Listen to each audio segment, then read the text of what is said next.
پہلی خلافت کا دور تھا جب علی کو قتل کرنے کا منصوبہ ایک بار پھر بنا تھا. ایک شخص ہے جس کو علی کے قتل کے لیے مسجد میں بھیجا گیا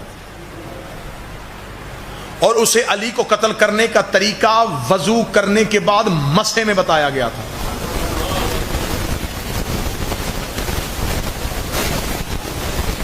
یہ علی کے قتل کا منصوبہ مسجد میں بنا اور مسح کرتے ہوئے اسے بتایا گیا.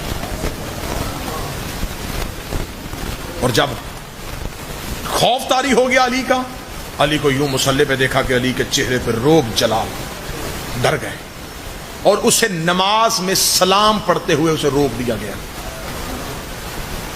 چہرہ پھیرا اور اسے اشارہ کیا.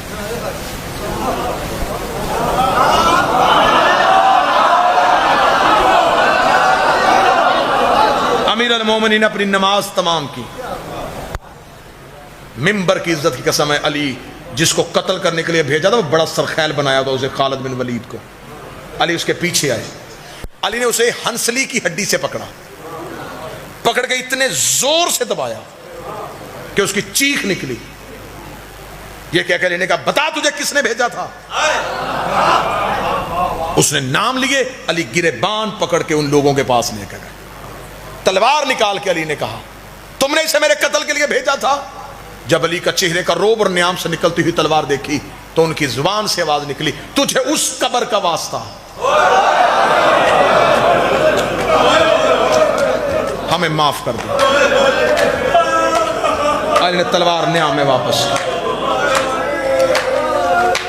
کر کے کہا اگر میرے پاس نبی کی وصیت نہ ہوتی کہ یا علی میرے بعد تلوار نیام میں رکھنا، پھر میں دیکھتا کہ تم علی کو کیسے کمزور سمجھتے ہو.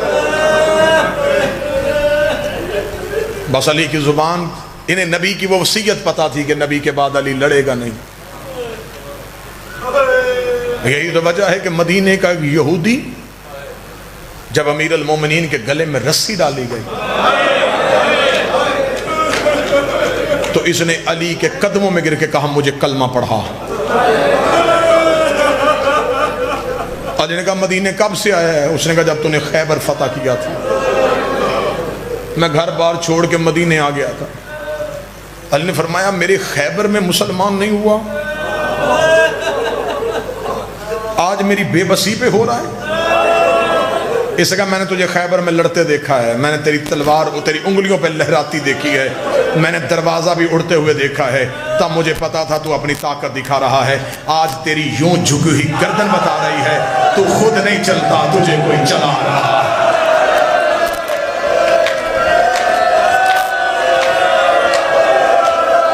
تو خود نہیں چلتا، تجھے کوئی چلا رہا ہے. تو خود نہیں لڑتا، تجھے کوئی لڑنے کا حکم دیتا. عید قریب تھی اور زینب یتیم. 3 مہینے سے رونے کے لیے ترسی ہوئی قوم. اب پتہ چلا ہے کہ حسین کے ذکر کی قدر کتنی ہے. اب ہمیں پتہ چلا ہے کہ عزادار یہ حسین کتنی بڑی نعمت ہے. اب ہم گھروں میں چیخے مار مار کے کہہ رہے ہیں مولا ہم ہر چیز کے بغیر زندہ رہ سکتے ہیں، مولا ہم تیرے بغیر زندہ نہیں رہ سکتے. ان روتی ہوئی آوازوں سے دعا کرو میرا مولا ہمیں معاف کر دے، اگر ہم سے کوئی غلطی ہو گئی ہمیں معاف کر دے. ہم سے اپنی عزاداری نہ واپس لینا، ہم سے یہ نعمت عظمیٰ نہ چھیننا. ہم ہر چیز کے بغیر رہ لیں گے، ہم تیرے ماتم کے بغیر نہیں رہیں گے. یہ وہ قوم ہے جسے رونے سے سکون ملتا، جسے زخمی ہو کے شفا ملتی. فضائل زیادہ پڑ گیا. مصعب بس سیخیں بلند ہو گئیں، 2 سطریں پڑھ کے تمام کر دو. کسی بیٹی کا عید سے پہلے 90 سال کا باپ مر جائے،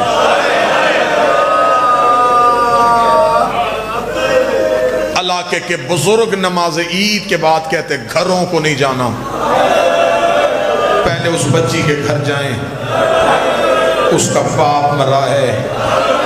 آج وہ دروازے کی طرف دیکھ رہی ہوگی، اسے جا کے اس کے باپ کا پرسہ دیں۔ عید والے دن بیٹیاں دروازے کی طرف دیکھتی ہیں، اگر چیخ ہے اس سے بھی بلند ہو سکے تو کرنا۔ 21 رمضان کو علی نے دنیا چھوڑی، 9 دن بعد کوفے میں پہلی عید آ گئی۔ علی کی بیٹیاں دروازے کی طرف دیکھ رہی تھیں، زینب کے گھر کا دروازہ کھلا، حسن کا پہلا قدم بہن کے گھر میں آیا۔ زینب تڑپ کے اٹھی، حسن کے گلے میں باہیں ڈالی، رو کے کہتی بتا بھائی بن کے آیا ہے یا بابا بن کے آیا ہے؟ حسن رو کے کہتی آج بھائی بن کے نہیں، آج بابا علی بن کے آیا ہوں۔ رو کے کہتی پھر بیٹیاں باپ سے جو مانگے باپ کو دینا پڑتا ہے، اگر میں تجھ سے کچھ مانگوں تو مجھے دے گا؟ حسن رو کے جو مانگنا مانگ، آج میں باپ ہوں تو بیٹی ہے، جس بندے نے گھر تک ماتم کرنا ہے۔ رو کے کہتی پھر میری منت ہے، ایک بار غازی سے کہے میرے بابی علی کے کپڑے پہن کے میرے گھر میں آئے، میں غازی کو دیکھوں، مجھے میرا بابا علی۔ حوصلہ حوصلہ حوصلہ۔ ایک بار غازی سے کہے میرے باپ علی کے کپڑے پہن کے آ، میرے مالک اس ماتم کا صدقہ ہر شیعہ کو اپنی حفاظت میں رکھے۔ ایک بار غازی سے کہے میرے باپ علی کے کپڑے پہن، مجھے میرے گھر میں چل کے دکھا، میں چلتا ہوا غازی دیکھوں، مجھے میرا بابا علی یاد ہے۔ شہادت نہیں پڑھ سکوں گا، 2 روایتیں پڑھنا، اللہ میرے بھائی باقر شاہ کی بہن کو حسین کی بہن کے صدقے جنت میں اعلیٰ مقام عطا کرے۔ جتنے بھی آئے ہو میرا مالک، جتنے ہی ذکر میں بیٹھے ہیں، تجھے بی بی کے اجڑنے کا واسطہ، ہر عزادار کو اپنی حفاظت میں رکھنا میرے مالک، ہر جسمانی روحانی بیماری سے بچا کے رکھنا۔ 17 رمضان 40 ہجری ضربت سے 2 دن پہلے علی نے کوفے کی جامع مسجد میں آخری تقریر کی۔ تقریر کرتے کرتے علی کی آواز، کوفے والو، میں نے کبھی کسی یتیم کو ستایا تو نہیں؟ کوفے کی لوگوں کی آواز آئی، نہیں یا علی، ہم نے تجھ جیسا عادل امام تو دیکھا ہی نہیں۔ علی رو کے فرماتے پھر میرے بعد یتیموں کو ستانا نہ، میرے بعد یتیموں سے اچھا سلوک کرنا۔ امیر المومنین نے تقریر ختم کی، مسجد کے صحن کے اندر کوفے کے لوگوں نے علی کو گھیرے میں لے لیا۔ یا علی، آج آپ کی تقریر میں یہ جملہ کیوں آیا؟ علی رو کے فرماتے اس کی وضاحت میں مسجد میں نہیں کر سکتا، ایسے کرنا شام کو اپنی عورتوں کو میرے گھر بھیجنا۔ کوفے کے لوگوں نے اپنے گھر جا کے اپنی پردہ دار اپنی عورتوں سے کہا آج علی نے تقریر کی ہے۔ آج علی رو رہے تھے، آج علی کے چہرے پہ روب نہیں تھا، آج علی کی سسکیاں نکل رہی تھی۔ اللہ جانے ہمارا مولا رویا کیوں ہے۔ ہم علی نے کہا ہے کہ اپنی عورتوں کو بھیجنا۔ کوفے کی عورتیں سروں پہ چادریں لے کے علی کے گھر کی طرف دوڑی۔ علی دروازے میں بیٹھ گئے، علی نے گھر کا دروازہ کھولا، ایک ایک کوفے کی عورت علی کے قریب سے گزر دی گئی۔ علی کے گھر کوفے کی عورتوں سے کھچا کھچ بھر گیا۔ جب علی کا شہر بھر گیا، علی نے اپنے گھر کا دروازہ بند کیا، دروازہ بند گیا۔ فضا بہن، فضا کی آواز آئی، جی مولا، فرمائے چراغ روشن کر۔ فضا نے چراغ روشن کیا۔ علی کی آواز آئی، فضا میری زینب کے حجرے کے قریب آ۔ فضا بی بی کے حجرے کے قریب آئی۔ علی نے اپنا چہرہ دیوار کی طرف کیا، رو کی آواز آئی، میرے زینب کے حجرے کا پردہ ہٹا، کوئی سید مجمع میں بیٹھا ہے، مجھے معاف کر دینا۔ فضا نے زینب کے پردہ ہٹایا۔ علی کی آواز آئی، فضا چراغ زینب کے چہرے کے قریب کر۔ فضا نے چراغ ہتھیلی پہ رکھا، کانپتے ہوئے ہاتھوں سے چراغ زینب کے چہرے کے قریب کیا۔ علی نے دیوار پہ سر مارا، آواز آئی، زینب ایک بار اپنی چادر ہٹا۔ زینب نے چادر ہٹائی۔ علی کی آواز آئی، کوفے کی عورتوں، اس کا چہرہ پہچان لو، یہ میری بیٹی زینب ہے، اگر یہ کوفے آئے اسے پتھر نہ مارنا، اس کا تماشا نہ